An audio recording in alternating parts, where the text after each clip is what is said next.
রব্বে কারীম, যেদিন থেকে দাফন করে আসলাম সেদিন থেকে আর কোনো যোগাযোগ নাই। কত ডাক দিয়েছি, মা মা বলে জবাব দেয়। আল্লাহ, পৃথিবীর এক প্রান্ত থেকে আরেক প্রান্তে কথা বলা যায়, মেসেজ দেওয়া যায়, বাড়ির পাশে গুরুস্থান কোনোদিন আর দেখা হয়। আজকের মোনাজাতে বারবার মা বাবার কথা মনে, জানি না কার মা নাই, কার বাবা। যেই মা বাবার চেহারার দিকে তাকাইলে কবুল হজের সওয়াব পাওয়া যাইতো, ঘরে যা ওই মায়াবী চেহারা গুলো আর দেখি না। মাঝে মধ্যে মা বাবার কথা মনে পড়ে, গুরুস্থানে গিয়ে একাই মা মা এ মা মা বলে চিৎকার করে কোনো জবাব দেয়। বাবা কাঁধে কুলি নিয়ে আমাকে মানুষ বানাইছে, রক্ত পানি করে আমাকে লেখাপড়া শিখাইছে। জীবনে কোনোদিন ভালো কোনো কাপড় চোপড় পরে কেউ কিছু হাতে দিলে আমার জন্য বাবা নিয়ে আসত। আল্লাহ, বাড়ির থেকে বিদায় নিলে মা বাবা যত দূর দেখা গেছে আমার দিকে তাকাইয়া তাকাইয়া কাঁদছে, দরদ মাখা কথাগুলো দিয়ে বিদায় জানাইছে। আল্লাহ, জনম দুঃখিনী মা কনসেপ্ট করার সাথে সাথে মা কিছুই খাইতে পারে, যা খায় মার বমি হয়ে যায়। সুন্দরী রমণী মা বমি করতে করতে কঙ্কাল হয়ে গেছে, মা চেহারার দিকে তাকানো যায়। আস্তে আস্তে আমি মার পেটে বড় হতে লাগলাম, মা স্বাভাবিক চলাফেরা করতে পারে না। কখনো আমি কলিজায় লাথি মারি, মা ব্যথায় কাতর হয়ে বসে যায়, শুয়ে যায়, পৃথিবীর কাহারো কাছে ব্যক্ত করে। আল্লাহ আল্লাহ, প্রসব ব্যথা যখন মা শুরু হয়ে গেল, মা সবার কাছ থেকে বিদায় নেয়। কত মা সন্তান জন্ম দিতে গিয়ে মারা যায়। আমিও যদি মারা যাই, তোমরা কেউ আমার উপর দাবি রেখো। আল্লাহ, কলসকে কলস রক্ত প্রবাহিত করে বেহুশ হইয়া দুনিয়ার জমিনের চেহারাটা আমাকে দেখাইল। 2টা বছর মাকে ঘুমাইতে দেই, ক্ষুধা লাগছে, কান্না করছি, মা কাঁচা ঘুমটা ভেঙে আমাকে দুধ খাওয়াইছে। আল্লাহ, মার কুলে পেশাব করে দিয়েছে। মা কোনোদিন বিরক্ত হইয়া আমাকে দূরে সরাই দেয়। রব্বুল আলামিন, আল্লাহ দীর্ঘক্ষণ পর্যন্ত বসে কোরআনের আলোচনা শোনার পর গভীর রজনীতে আমরা কিছু সংখ্যক গুনাহগার বান্দা তোমার আলিশান দরবারে হাত উঠাইলাম। আল্লাহ, মেহেরবানি করে জিন্দেগীর সকল গুনাহগুলো মাফ করে দাও ইয়া রাব্বাল আলামিন। জীবনে অনেক গুনাহ করেছি যার কোনো হিসাব নাই, তাই তো কাঙ্গালের মতো ভিক্ষুকের মতো 2খানা হাত বাড়াইলাম। আল্লাহ, তাওবা করতেছি, আর জীবনে কোনো গুনাহ করব না, আর জীবনে কোনোদিন নামাজ ছাড়ব না, আর জীবনে কোনোদিন হারাম খাইব না, আর জীবনে কোনোদিন বেপরদায় চলব না। আল্লাহ, মেহেরবানি করে আমাদের তাওবাগুলোকে কবুল করো। কিয়ামতের কঠিন ময়দানে আমাদেরকে তুমি গুনাহগার বলে ডাক দিও না। কোরআনে পড়েছি গুনাহগারদেরকে তুমি গুনাহগার বলে ডাক। ওয়ামতাজুল ইয়াউমা আইয়ুহাল মুজরিমুন, এ পাপাচারের দলেরা, এ পাপিষ্টের দলেরা, আমার নেককার বান্দাদের থেকে আলাদা হয়ে ওই দিন যদি আমাদেরকে তুমি গুনাহগার বলে ডাক দাও, কার কাছে যাব? কে গো আমাদেরকে মাফ করবে আল্লাহ? তাই তো আরামের ঘুমকে হারাম করে। আল্লাহ তুমি তাকাইয়া দেখো তোমার বান্দা বান্দিরা মাঠে বসে কাঙ্গালের মতো দুইখানা হাত বাড়াইছে। আল্লাহ তুমি যদি আমাদেরকে মাফ না করো, আমাদেরকে যদি মাহরুম করে দাও, কার কাছে যাব? কে গো আমাদেরকে মাফ করবে আল্লাহ? তাই তোমার কাছে তাওবা করতেছি, আর জীবনে কোনো নাফরমানি করব না। আল্লাহ মেহেরবানি করে আমাদের তাওবাগুলোকে কবুল করে নাও ইয়া রাব্বাল আলামিন। আল্লাহ আমাদের রোগীদেরকে পরিপূর্ণ শিফা দিয়ে দাও। কত রোগী হাসপাতালের বেডে শুয়ে কান্দে। আল্লাহ দুনিয়ার কোনো ঔষধের ক্ষমতা নাই, দুনিয়ার কোনো ডাক্তারের ক্ষমতা নাই। তুমি যদি ভালো না করো কেউ ভালো করতে পারো। তাই আমরাও তোমার কাছে শিফার জন্য দোয়া করব। সকল রোগীদেরকে শিফা দিয়ে দাও আল্লাহ। শিফায়ে কামেলা আজলা দায়মা মুস্তামিররা নসিব করে দাও।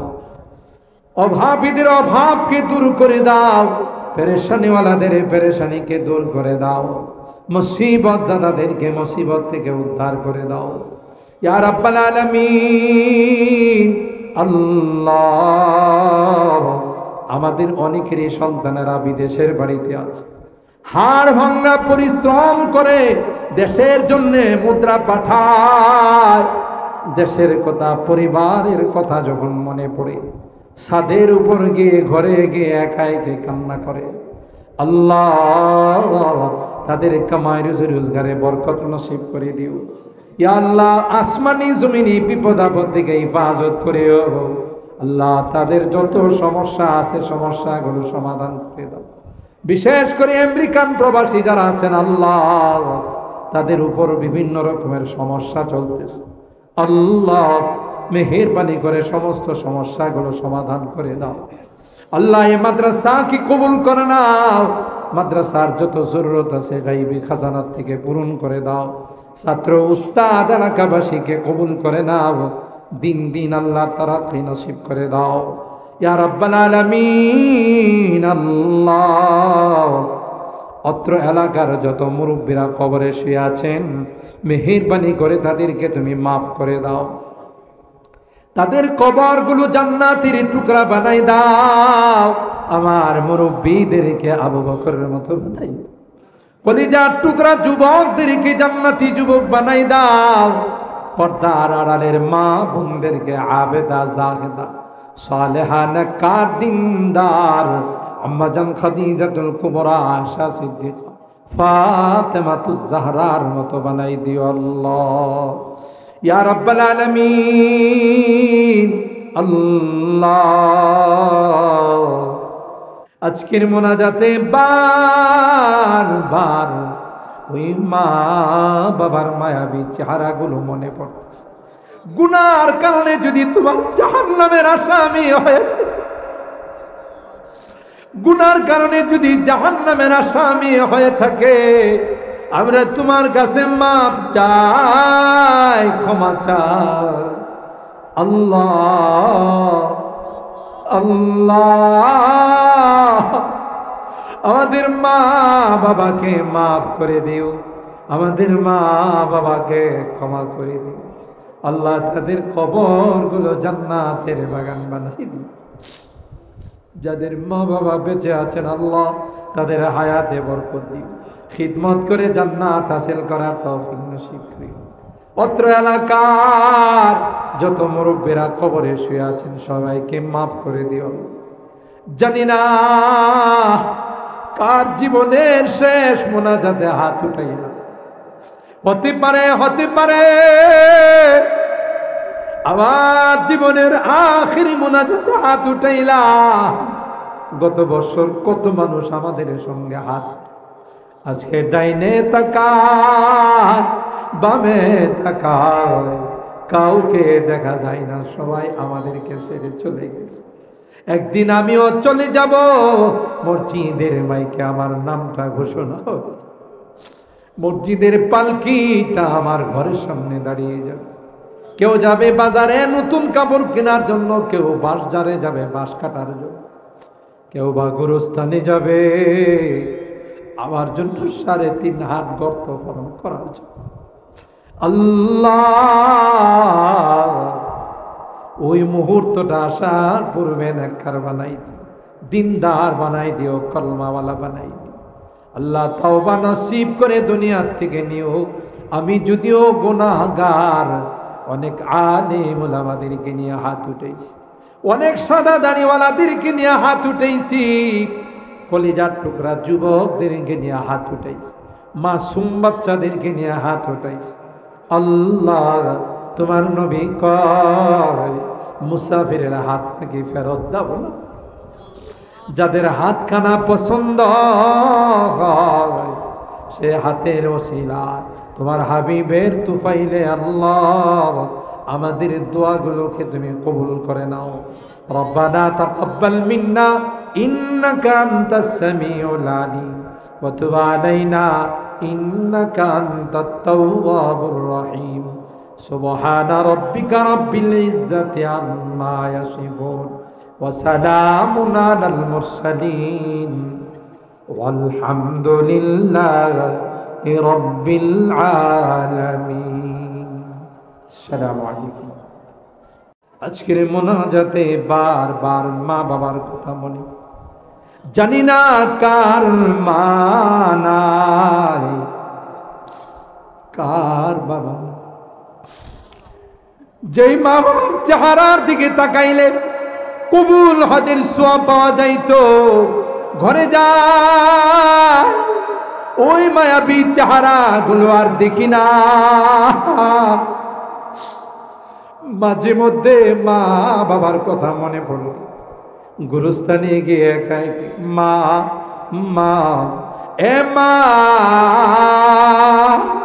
মা বলে চিৎকার করে কোনো জবাব দেয়। বাবা কাঁধে কুলি নিয়ে আমাকে মানুষ বানাইছে, রক্ত পানি করে আমাকে লেখাপড়া শিখাইছে। জীবনে কোনোদিন ভালো কোনো কাপড় চোপড় পরে কেউ কিছু হাতে দিলে আমার জন্য বাবা নিয়ে আসত। আল্লাহ বাড়ির থেকে বিদায় নিলে মা বাবা যত দূর দেখা গেছে আমার দিকে তাকাইয়া তাকাইয়া কাঁদছে, দরদ মাখা কথাগুলো দিয়ে বিদায় জানাইছে। আল্লাহ জনম দুঃখিনী মা কনসেপ্ট করার সাথে সাথে মা কিছুই খাইতে পারে, যা খায় মার বমি হয়ে যায়। সুন্দরী রমণী মা বমি করতে করতে কঙ্কাল হয়ে গেছে, মা চেহারার দিকে তাকানো যায়। আস্তে আস্তে আমি মার পেটে বড় হতে লাগলাম, মা স্বাভাবিক চলাফেরা করতে পারে না। কখনো আমি কলিজায় লাথি মারি, মা ব্যথায় কাতর হয়ে বসে যায়, শুয়ে যায়, পৃথিবীর কাহারো কাছে ব্যক্ত করে। আল্লাহ আল্লাহ প্রসব ব্যথা যখন মা শুরু হয়ে গেল, মা সবার কাছ থেকে বিদায় নেয়। কত মা সন্তান জন্ম দিতে গিয়ে মারা যায়। আমিও যদি মারা যাই তোমরা কেউ আমার উপর দাবি রেখো। আল্লাহ কলসকে কলস রক্ত প্রবাহিত করে বেহুশ হইয়া দুনিয়ার জমিনের চেহারাটা আমাকে দেখাইল। 2টা বছর মাকে ঘুমাইতে দেই, ক্ষুধা লাগছে কান্না করছি, মা কাঁচা ঘুমটা ভেঙ্গে আমাকে দুধ খাওয়াইছে। আল্লাহ মার কুলে পেশাব করে দিয়েছে। মা কোনোদিন বিরক্ত হইয়া আমাকে দূরে সরাই দেয়।